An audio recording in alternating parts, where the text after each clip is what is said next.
distinguished guests, esteemed listeners, we gather today to explore a pivotal moment in contemporary African history.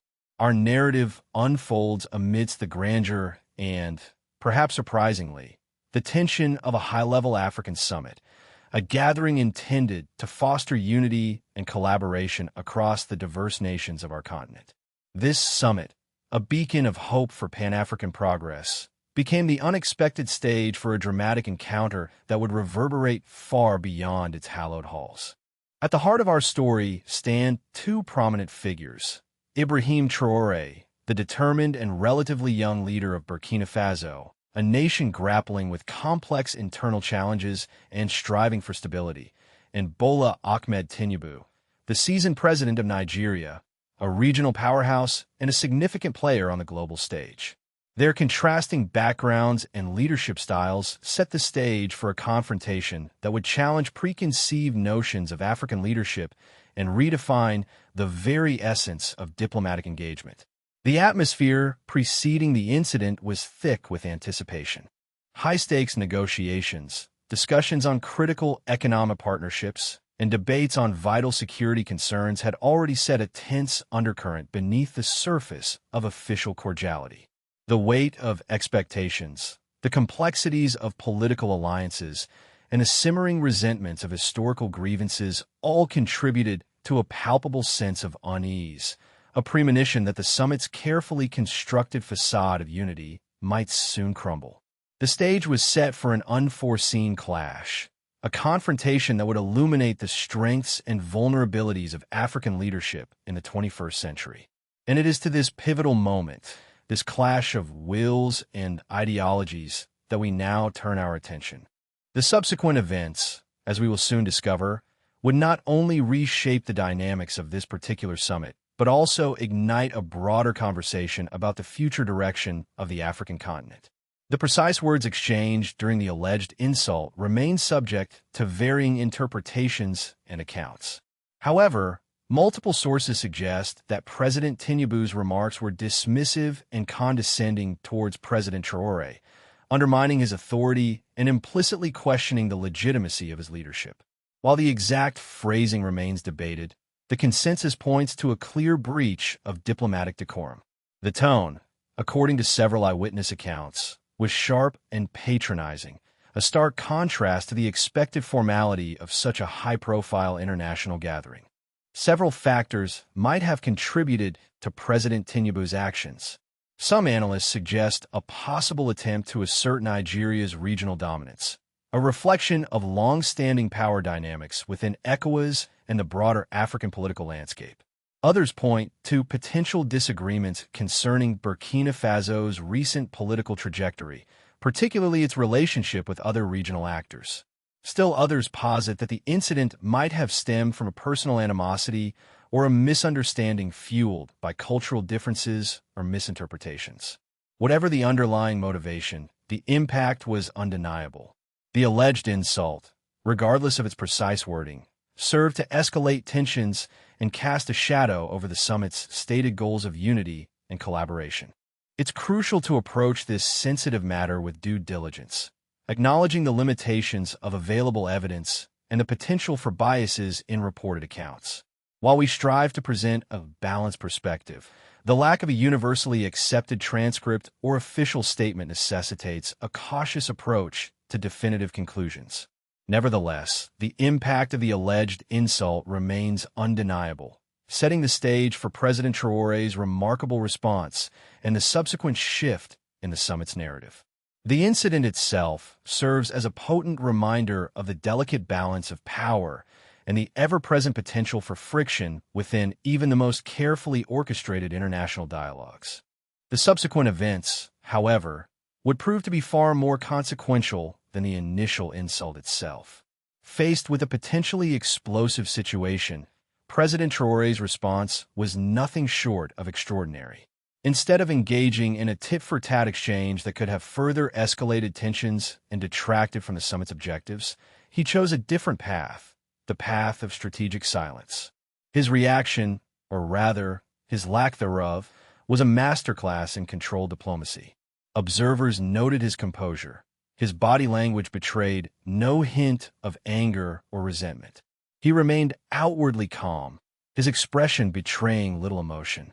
This deliberate restraint, far from being a sign of weakness, was a powerful demonstration of quiet strength and self-control.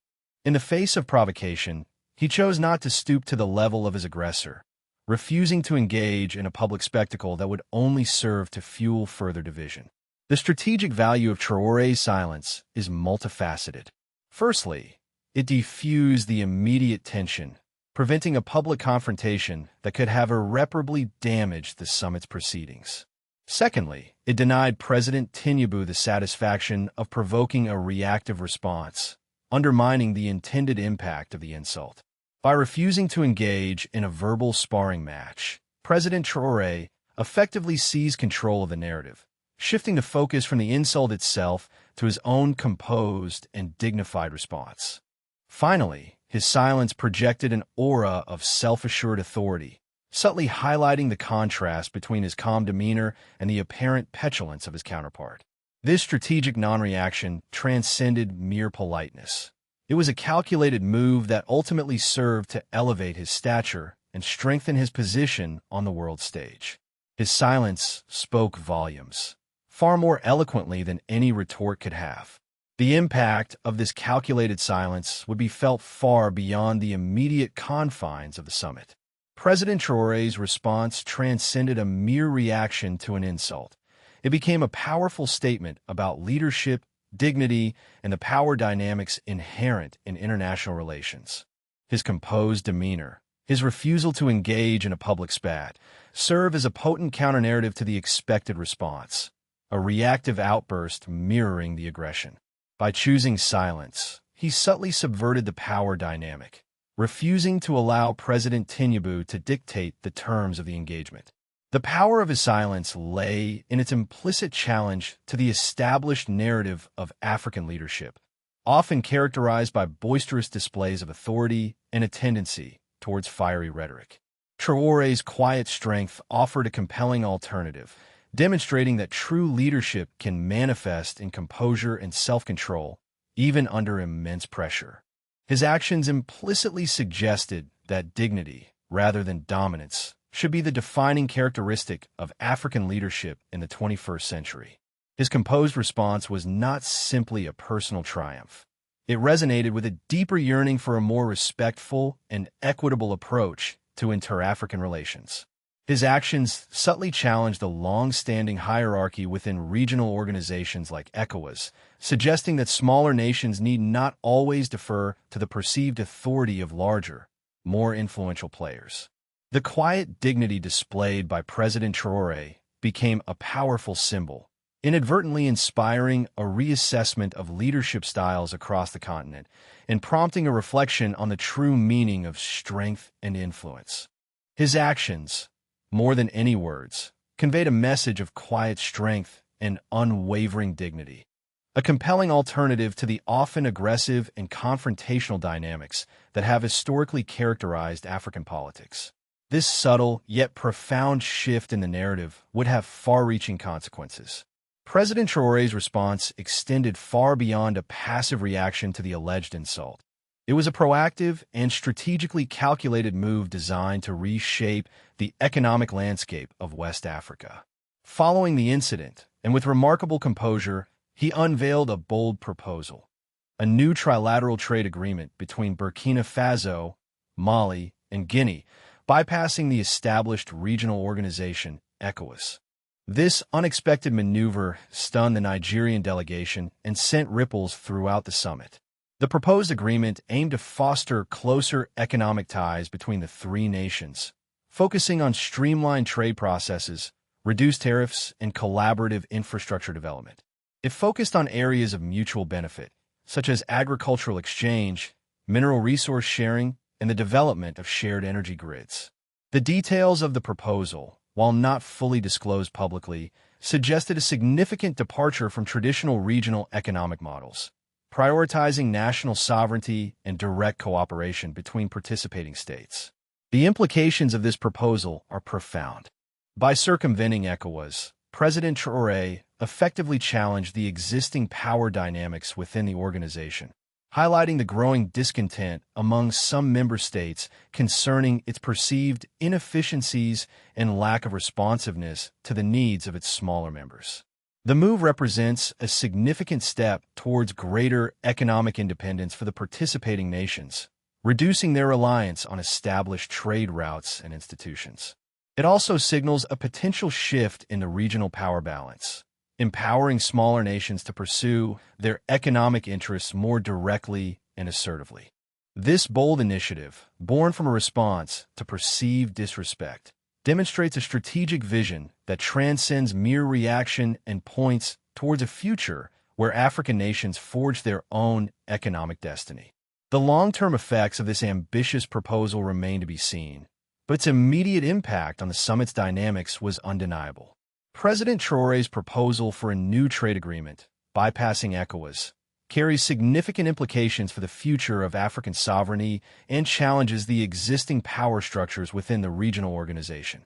His move represents a powerful assertion of national autonomy, suggesting a growing dissatisfaction with the perceived dominance of larger nations within ECOWAS and a desire for greater economic self-determination. This proactive strategy underscores a shift in the regional power dynamic, empowering smaller nations to pursue their economic interests independently and directly. The potential challenges are numerous.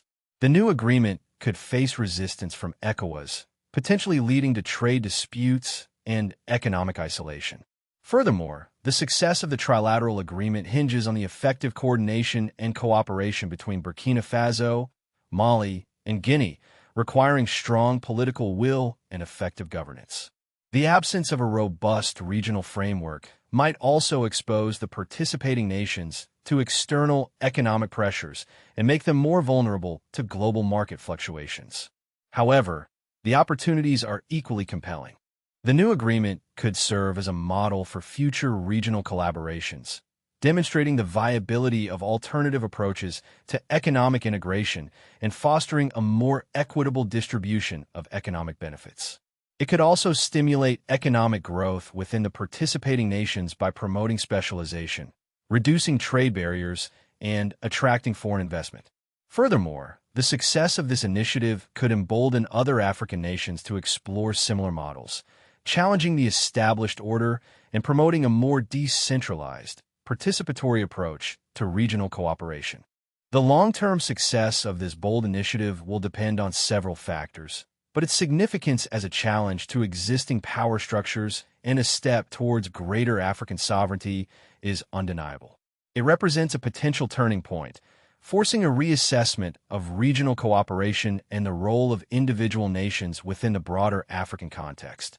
Beyond the strategic moves and political maneuvering, President Traoré's concise statement, "Africa doesn't need dominance, it needs dignity," resonated deeply, transcending the immediate context of the summit. This simple yet powerful declaration became a rallying cry, sparking a continent-wide conversation about the nature of leadership and the priorities of African nations. It challenged the long-held assumption that strength equates to dominance and aggression, proposing instead a more nuanced understanding of power, one rooted in respect, self-respect, and the inherent worth of each nation. The statement's impact lies in its ability to articulate a widespread sentiment. For many, it captured the frustration with the often hierarchical and unequal relationships between African nations, where the pursuit of dominance often overshadows the collective good. Traoré's words provided a compelling alternative vision, one where collaboration and mutual respect replace competition and aggression. The call for dignity highlighted the need for a fundamental shift in leadership styles, moving away from autocratic and assertive models towards more inclusive and participatory approaches.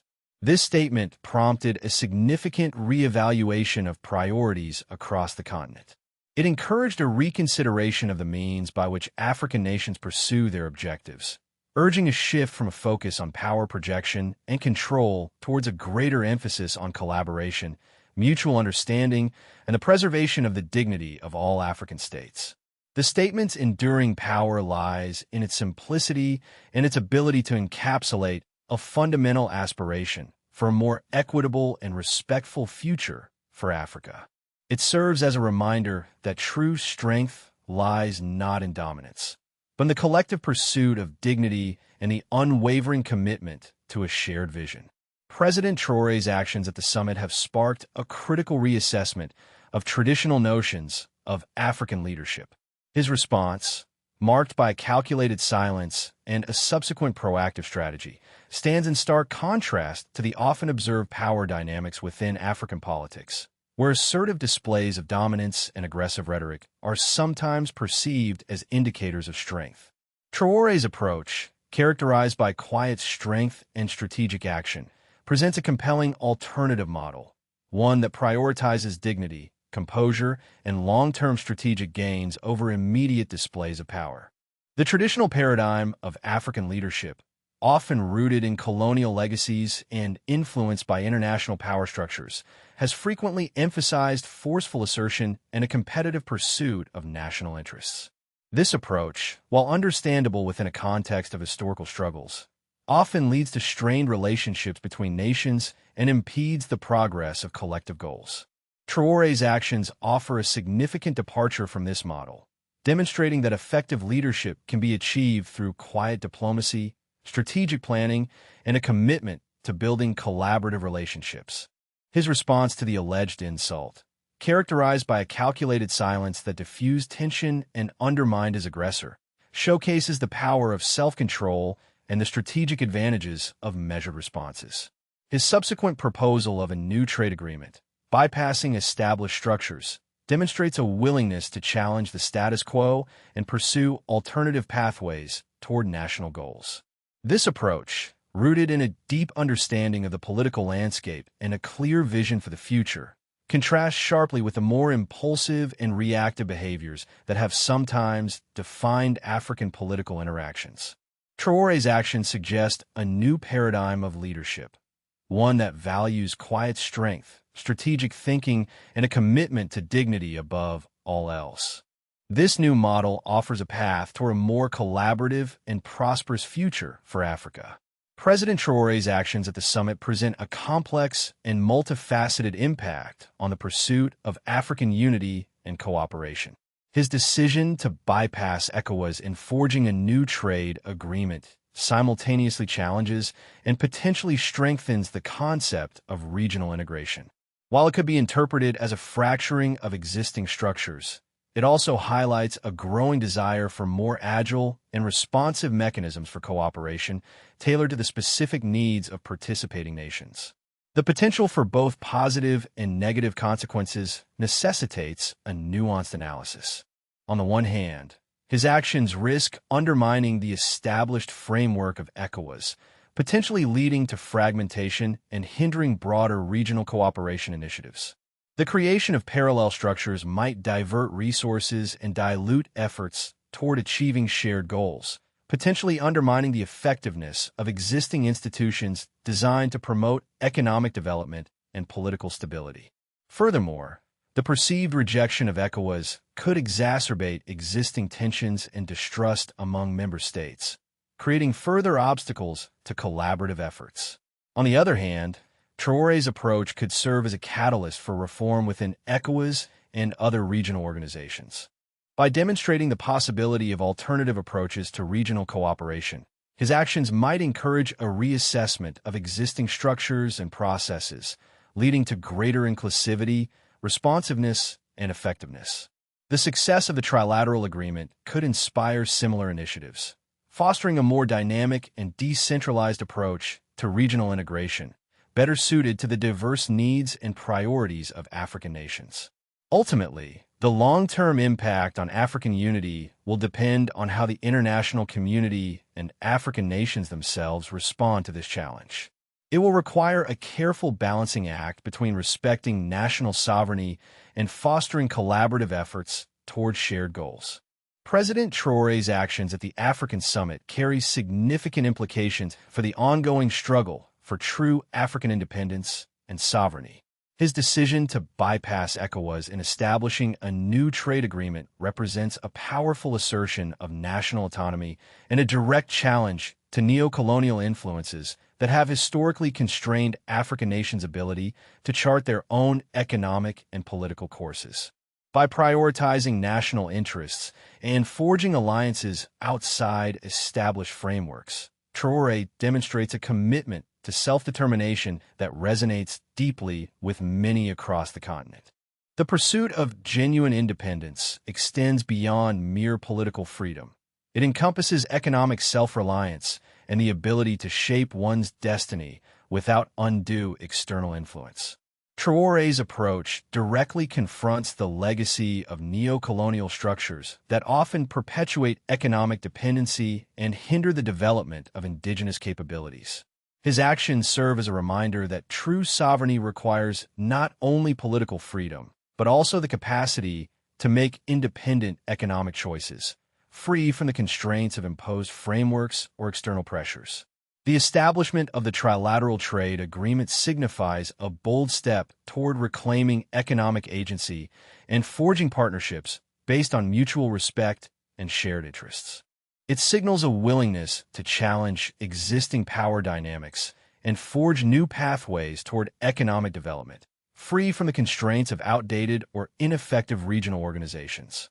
This approach underscores the importance of national self-reliance and the need for African nations to actively shape their own economic destinies, rather than passively accepting predetermined structures or imposed agendas. Traoré's actions serve as an inspiration to other African nations seeking to assert their independence and chart their own course toward a more prosperous and self-determined future. President Traoré's actions have introduced a new dynamic into the existing geopolitical landscape of Africa, prompting a reassessment of relationships between African nations and international actors. His decision to bypass ECOWAS, while potentially disruptive in the short term, could ultimately reshape regional cooperation. The move might encourage a reevaluation of existing regional organizations, prompting reforms to increase their effectiveness and responsiveness to the needs of member states. Alternatively, it could lead to increased fragmentation, with nations prioritizing bilateral or smaller multilateral agreements over broader regional frameworks. The international community's response will be crucial in determining the trajectory of regional cooperation. Support for Traoré's initiative could embolden other nations to pursue similar strategies, leading to a more decentralized and potentially less unified African geopolitical landscape. Conversely, condemnation or sanctions could reinforce existing structures and discourage future challenges to the established order. The potential for increased regional cooperation hinges on the ability of African nations to find common ground and navigate the complexities of competing interests. The broader geopolitical implications extend beyond Africa's borders. Traoré's actions could influence the strategies of external actors seeking to engage with the continent, prompting a reassessment of existing partnerships and alliances. International organizations and powerful nations will need to adapt their approaches to account for this shift in power dynamics, potentially leading to a recalibration of relationships and a renewed focus on fostering genuine partnerships based on mutual respect and shared interests. The evolving geopolitical landscape presents both opportunities and challenges, demanding a careful recalibration of strategies and a commitment to fostering a more equitable and collaborative global order.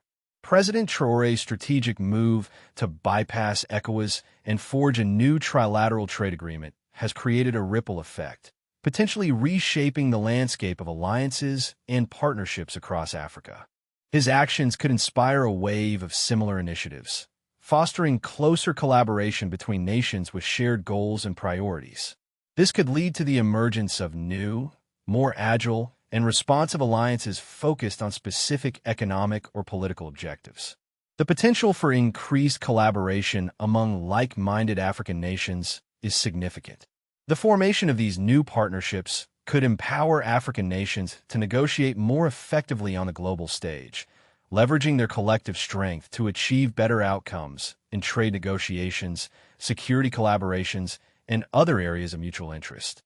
By creating alternative structures for cooperation, These new alliances could challenge the dominance of existing regional organizations and create a more balanced and representative system of governance.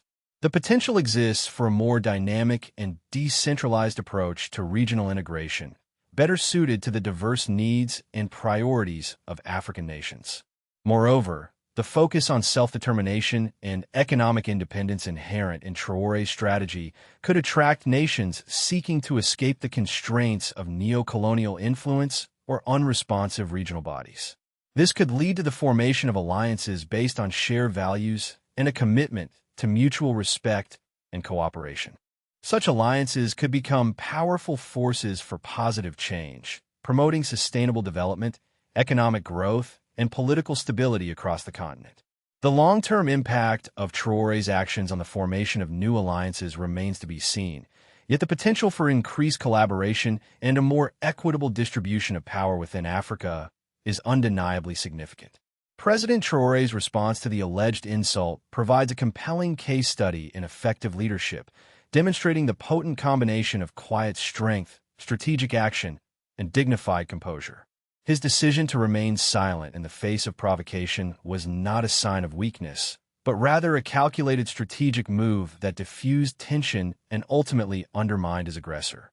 This showcases a mastery of emotional intelligence and a profound understanding of the power dynamics at play. His composed demeanor, in contrast to the aggressive posturing of his counterpart, elevated his stature and presented a powerful counter-narrative of dignified leadership. The subsequent announcement of the new trilateral trade agreement further underscores Traoré's strategic acumen.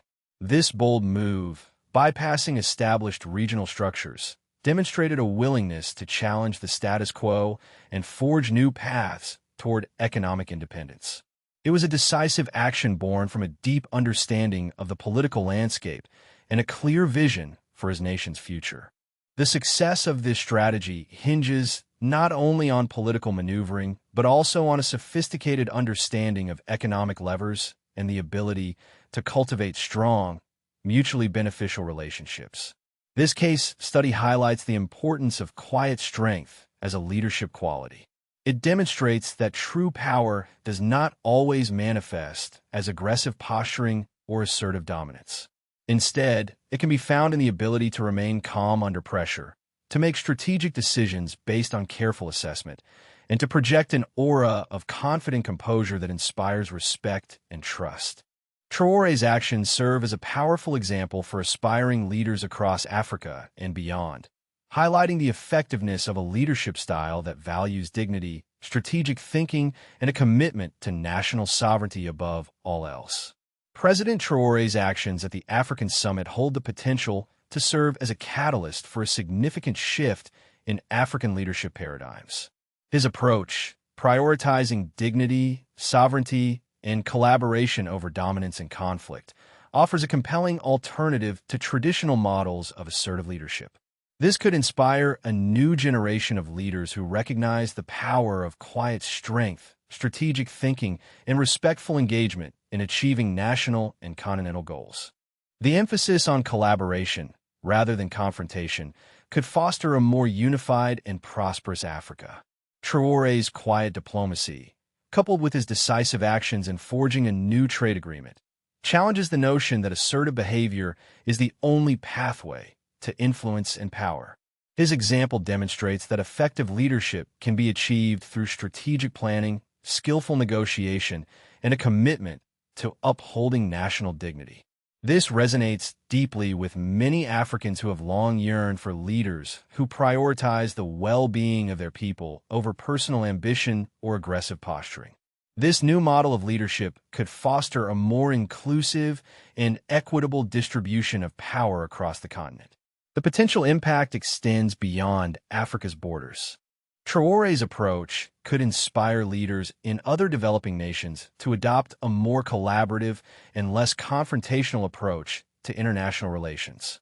By demonstrating the effectiveness of quiet strength and strategic diplomacy, Traoré sets a powerful example for a world often characterized by conflict and division. His actions offer a beacon of hope, suggesting that a more peaceful and prosperous future is attainable through a renewed commitment to diplomacy, collaboration, and the unwavering pursuit of national dignity. The long-term ramifications of this shift in leadership styles remain to be seen, but the potential for positive change is undeniable. The events surrounding President Traoré's response to the alleged insult offer a profound lesson in effective leadership and the enduring power of dignity. His strategic silence, his bold initiative in forming a new trade agreement, and his unwavering commitment to national sovereignty have redefined the landscape of African leadership.